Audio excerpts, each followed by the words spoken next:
Chapter 5. Poor, Poor Ghost.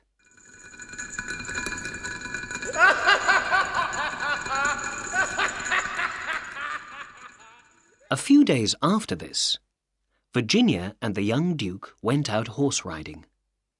They were riding through some woods when one of the trees caught Virginia's skirt and made a big hole in it.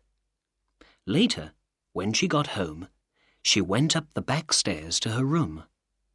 She wanted to change her skirt before anyone saw it. On the way to her bedroom, she went past a room which was not often used. The door was half open, and she stopped. "Is someone in there?" she thought. She went to the door and looked in. To her surprise, Virginia saw the Canterville Ghost. He was sitting near the window, watching the first leaves of autumn dancing in the wind. His head was on his hand, and he looked very unhappy. At first, little Virginia wanted to run away and lock herself in her room, but then she began to feel sorry for him. She went quietly into the room, but he did not see her until she spoke. "I am so sorry for you," she said. "But my brothers are going back to school tomorrow, and then nobody will hurt you if you don't try to frighten us." The ghost was also surprised to see Virginia. "But I am a ghost," he answered. "I must walk about at night, shake my chains, and go ooh and ah through keyholes. That's my job. It's why I'm here." "It's not why at all," said Virginia. "And you have been very bad.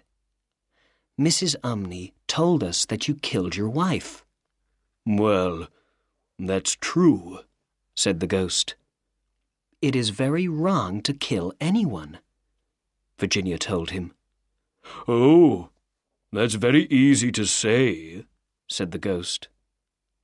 "My wife was not beautiful like you, and she was a bad housekeeper, and knew nothing about cooking. Well, it doesn't matter now. It's all finished. But I don't think it was very nice of her brothers to kill me." "They killed you?" said Virginia. "Well, they locked me in a room without food or water until I died," said the ghost. "No food? Oh, Mr. Ghost, Sir Simon, are you hungry? I have a sandwich. Would you like it?" "No, thank you," said the Canterville Ghost. "I never eat anything now, but it's very kind of you. You are much nicer than the rest of your horrible family." "Stop!" cried Virginia angrily. "It is you who are horrible. You took the paints out of my paint box to make that stupid blood stain in the library. You took my best reds, so I can't make any more pictures of the sun going down in the evenings. Then you took the green and the yellow. What's left? Dark blue and white? What pictures can I make with those? Only moonlight pictures, which are not easy to do. I never said a word about it to the others, but I was very angry, and it was all very stupid. Green blood! I've never seen green blood."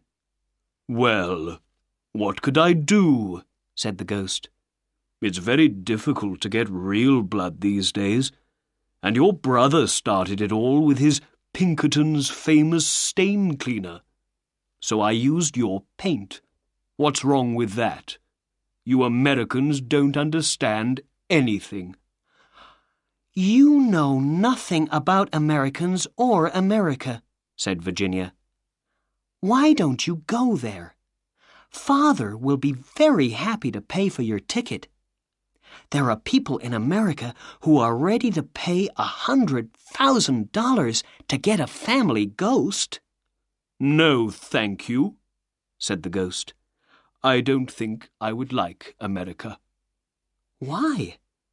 Because it doesn't have any old buildings that are falling down? Because everything is new and modern? Or because the people don't speak nicely?" Virginia was angry. "Excuse me, but I must go and ask my father to give the twins another week's holiday." "Oh, please don't go, Miss Virginia," cried the ghost. "I am so lonely and so unhappy, and I don't know what to do. I want to go to sleep, but I cannot." "That's stupid. You just go to bed and put out your candle. It's very easy to sleep. Even babies can do it, and they're not very clever." "I have not slept for 300 years, he said unhappily, and Virginia's beautiful blue eyes got bigger and bigger with surprise.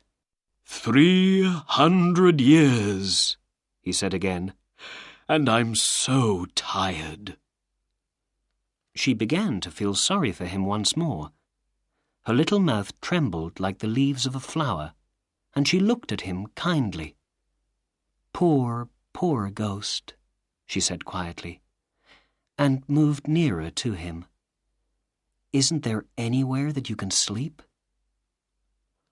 "On the other side of the woods there is a garden," he answered, with a far-away look in his eyes. "The grass is long and deep.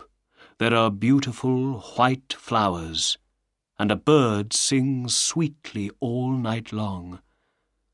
The moon looks down, and the big old tree puts out its arms over the sleepers." You mean the Garden of Death?" Virginia said softly. "Yes, death. Death could be so beautiful, to lie quietly under the ground, with the grass above moving slowly in the wind, and everything silent, to have no yesterday and no tomorrow, to forget time, to have peace, and to be still forever." He looked at her. "You can open the door to death for me, for love is always with you, and love is stronger than death is." Virginia suddenly felt cold, and she began to tremble. Then the ghost spoke again, and his voice was like a soft wind through the trees.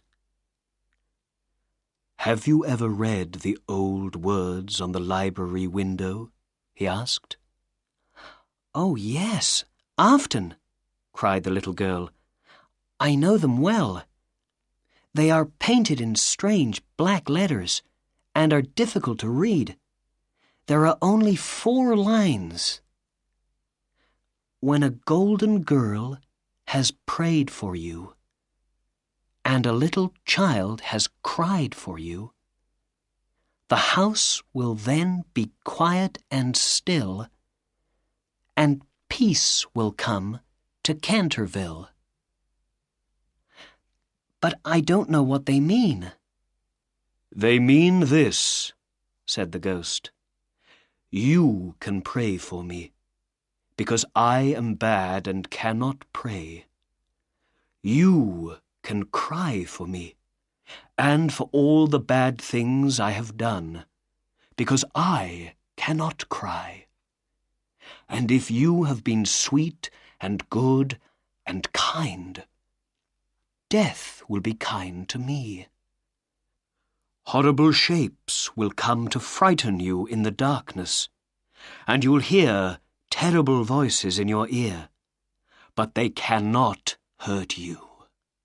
They cannot win the fight against the goodness of a little child."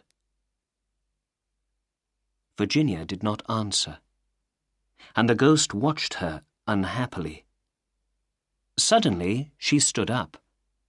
Her face was very white, and there was a strange light in her eyes.